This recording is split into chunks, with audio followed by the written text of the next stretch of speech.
Are you cold? No, I just like my jacket, okay? It's new.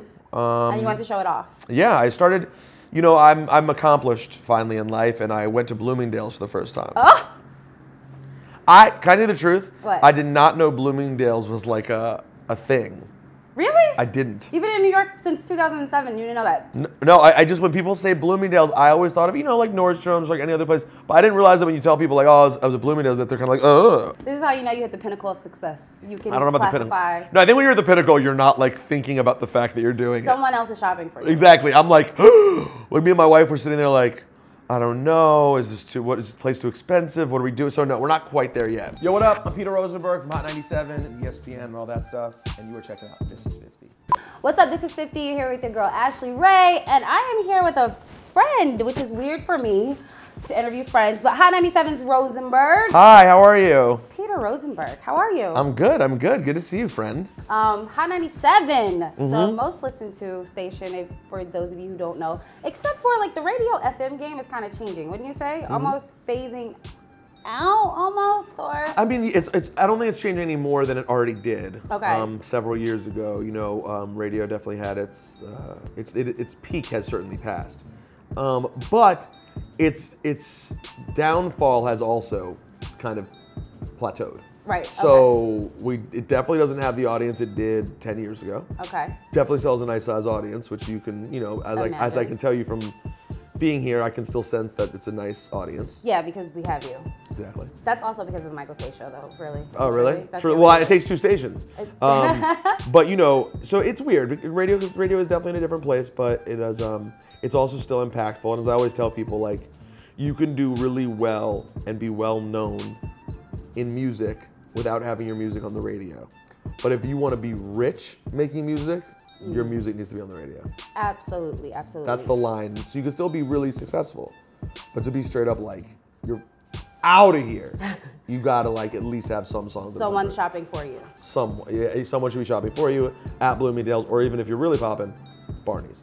All right, so being in the radio game, you've been at Hot 97 for 10 years now, right? Yeah, this is my 10th year. I remember meeting you when you were like just hired. Yeah, relatively, yeah, pretty early on. Yes, very early. So you've broken artists, you've watched the game like change over the last 10 years. Where do you think music is going? Like, do you like where it's going, or? Yeah, I do. I really do like where music is right now. I think, you know, there's more good and bad hip hop than ever. Okay. And people seem to focus on that there's more bad.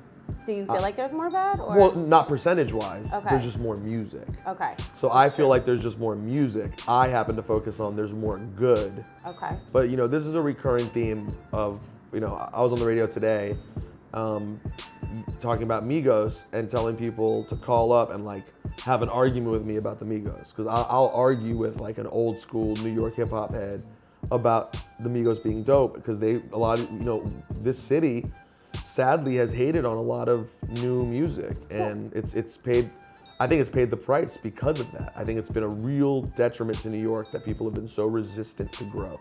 So you agree with Childish Gambino on Bad and Bougie being like the best song ever? It's a great song. I mean, listen, Donald had his own moment where he himself was guilty of hypebeasting in the moment, but rightfully so. I mean, the song is amazing. I mean, Donald is he's a guy who gets nerdy and excited about stuff, so I get why in the moment he's like, first of all, he had him on the show. Right. Second of all, his show so embodied Atlanta. They so embody Atlanta. Yes. So the line that he said, when he says, I want to thank them for, he's basically thanking Atlanta. Like, right. Him acknowledging Amigos was a nod to what Atlanta culture is and Atlanta's cultural contributions are. And they represent that very well. So I thought it was great. I love that it happened, and I love that the song was already like top 10. It pushed it to #1. It was very cool. Okay, so you're from Maryland. That's PMD. Right. Yes, I was once PMD, Peter from Maryland. My catchy name back in the day. That's right. How'd you get that? Listening to the radio. I was listening to Marley Marl. We were visiting my grandparents, and when they shouted me out, you know, I'd be interested. I don't know where the tape is, unfortunately, but it'd be interesting to know who said my name. But someone, it might have been Marley, actually. I think Marley did say it himself. It said Peter from Maryland. And I was like, you know, 9, something like that. And I made that my rap name. Your rap name? When I was like 9 years old. Well, I wasn't rapping, but you know, my DJ name. I don't know. I don't know why. at that point I needed a name for anything. I wasn't doing anything yet, but I mean, you got your first set of turntables at 14. Right, but that was early. Yeah, but that was like, yeah, like I don't know why at 9 I needed the moniker, but I did. I took it, and it lasted all the way until I got up here, and then Ebro was like, "That's dumb. You're not gonna go by a weird DJ name. You're just gonna be yourself." And I was like, "That's probably a good idea." Peter Rosenberg. So far it worked out, right? So far it worked out. One of the many things that Ebro told me that I should try and panned out for me. I was like, you know what? It's a good idea. Ebro's worst advice. Ebro's never really given me, well, no, he's given me bad advice in like quick moments. Like, you know what you should say? Yo, tweet that. Like Ebro, he will do things like that. And I'm like, no. But he's never given me bad career advice ever. Right. You know, when Ebro stops and thinks about something for real, what you're gonna get from him is gold. Now, we have moments every day where he says he's about to do something, and I look at Scotty Bean or Laura, and I'm like, no. Somebody tell him no. We're gonna. I'm usually the one who's like, no, that's not what you're gonna do. That's not happening. No, I feel it's one of the things I enjoy about our relationship because he is a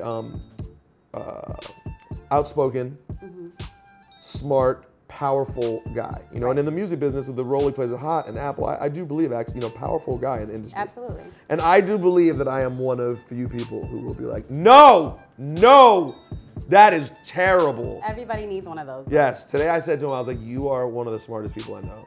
And you are also one of the dumbest people I know. What did you just say? He had an idea. I forget what he was saying he was going to do. And I was like, that's not what we're doing. What? But that's also why we get along, because we're both emotional and kind of smart. We're emotional, smart guys. So like, we have thoughts about stuff. We also like, let's do this. And you might need someone like, boom, hold on, think about that for 1 minute. Chill out.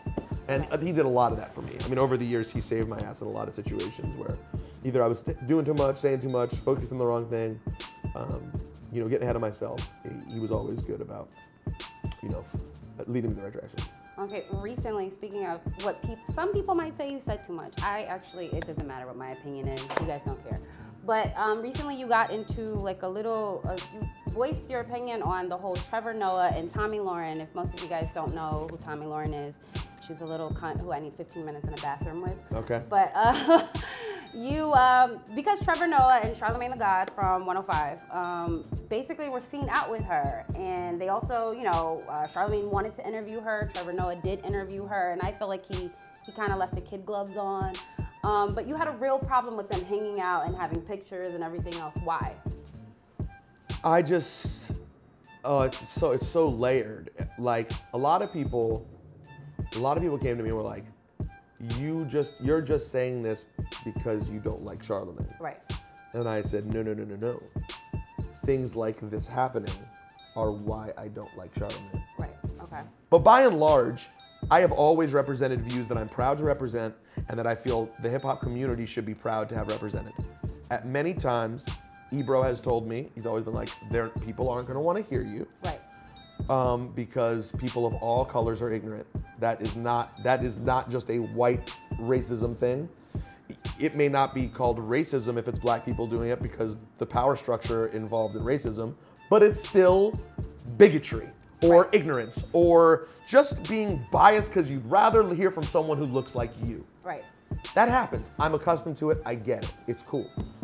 But there are times when it's not cool, right? And then like in that moment, when Trevor Noah decides he needs to bring someone who is on a network that I can't name right now. I don't remember. The Blaze. The Blaze. I don't know how to find that. I don't even know what that is. I don't know how to find that.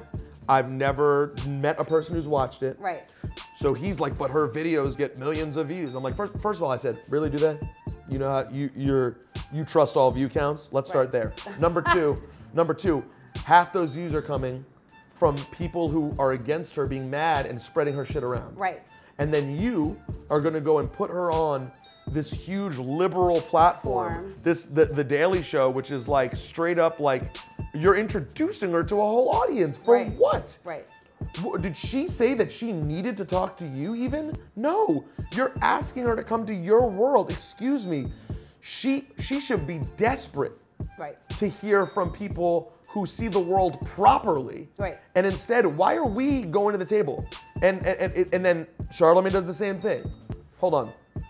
she didn't even have time to do your show, bro. You had to go meet her for a photo op in Midtown? Right. So then on top of that, you're out on the street and you're making jokes about black penises matter with a woman who has compared Black Lives Matter to the KKK. I don't get it, bro. Right. If that's funny, I don't get it. Now, I'm not saying that makes him evil or terrible or no one should ever listen to a word he says. I'm just saying you don't always need to go for the extra exposure, dude. Yeah. Like you could pass sometimes. On something. And guess what? I'm a pass on her. Right. Like I have literally never said her name publicly. I'm never going to. Okay. Like I'm gonna pass on that.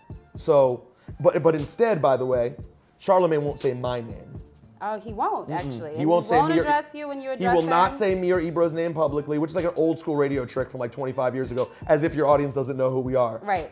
Bro, Ebro wields more power with one snap than you have in your life. It doesn't matter if you say his name or not, but you say her name. Right. You don't want to say the name of a powerful black man in the music industry, right, but you will say the name of a public racist. Right. Okay, and you want to tell me it's all in the name of dialogue?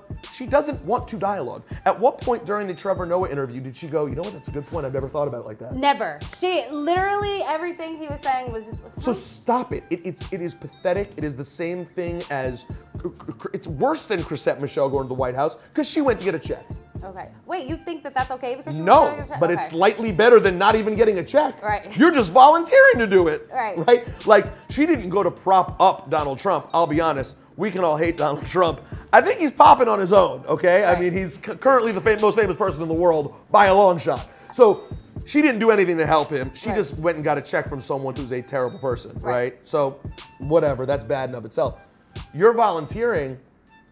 Charlamagne wields more power than her. Absolutely. And you just gave her your whole syndicated audience. You just gave her all of this. And people who didn't know her name now do. so there's that part, right? Of just, I don't get it. Then there's a second layer of, are we gonna pretend that if she was an ugly man, we'd be having this conversation? Right. This is true. Like you're inviting, if she looked like Rush Limbaugh, like you're inviting Limbaugh up to have some good dialogue? Right. I doubt it.